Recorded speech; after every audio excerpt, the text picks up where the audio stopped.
আসন্ন টি-20 বিশ্বকাপের বাকি এখনও ১.৫ মাস। ইতিমধ্যেই ইন্টারন্যাশনাল ক্রিকেট কাউন্সিল বা আইসিসি ঘোষণা করেছে টুর্নামেন্টের পূর্ণাঙ্গ সূচি। এবারও ২০ দলকে নিয়েই হবে টি-20 বিশ্বকাপের ১০ম আসর, যা আগামী বছরের ফেব্রুয়ারি-মার্চে ভারত ও শ্রীলঙ্কায় অনুষ্ঠিত হবে।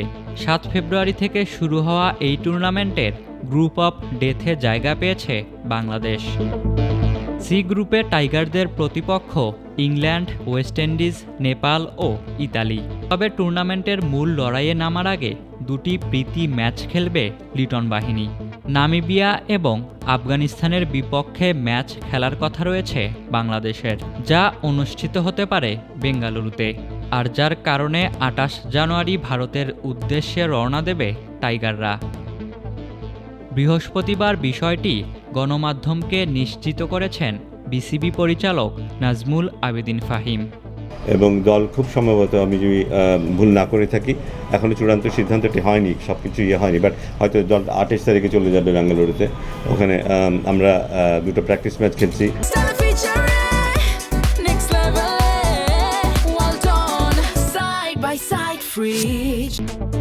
তবে বিশ্বকাপে যাওয়ার আগেই দেশেই ২-৩ দিনের জন্য ছোটখাটো একটি ক্যাম্প করার পরিকল্পনা আছে বলে জানিয়েছেন ফাহিম, যা অনুষ্ঠিত হবে বিপিএল শেষ হওয়ার পরেই। বিপিএল শেষ হওয়ার পরপরই কিন্তু ছোট্ট করে ঘরের মাটিতেই কিছু ট্রেনিং প্রোগ্রাম হবে ২-৩ দিনের জন্য, কারণ সময় খুব কম। বিশ্বকাপের আগে ক্রিকেটারদের এখন ব্যস্ত সূচি। আগামী প্রায় ১ মাস ধরে চলবে বিপিএল, তাই বিশ্বকাপের প্রস্তুতির জন্য এটি এখন বড় মঞ্চ। তবে বিপিএল থেকে বাদ পড়া খেলোয়াড়দের নিয়ে আগেভাগেই কাজ শুরু করার কথা জানিয়েছেন ফাহিম। বিপিএলের যাদের খেলা আগে শেষ হয়ে যাবে তাদেরকে নিয়ে কাজ শুরু হয়ে যাবে, কিন্তু বিপিএল ফাইনাল খেলার অনেক আগে থেকেই আমরা হয়তো দেখব যে হ্যাঁ, যারা কোয়ালিফাই করেনি টপ 4-এ, তাদের মধ্যে কেউ কেউ আছে যারা জাতীয় দলের প্রবল খেলোয়াড়, তাদেরকে নিয়ে আমরা কাজ করা শুরু করে দেবো। অন্যদিকে বিশ্বকাপের উদ্বোধনী দিনেই মাঠে নামবে বাংলাদেশ। ৭ ফেব্রুয়ারি কলকাতার ইডেন গার্ডেন্সে টাইগারদের প্রতিপক্ষ ওয়েস্ট ইন্ডিজ। বাংলাদেশ সময় দুপুর ৩:৩০টায় ম্যাচটি অনুষ্ঠিত হবে। এরপরের ২ ম্যাচও কলকাতায়। ৯ ফেব্রুয়ারি সকাল 11:30টায় ইতালির বিপক্ষে খেলবে বাংলাদেশ। টাইগারদের তৃতীয় ম্যাচ ইংল্যান্ডের বিপক্ষে।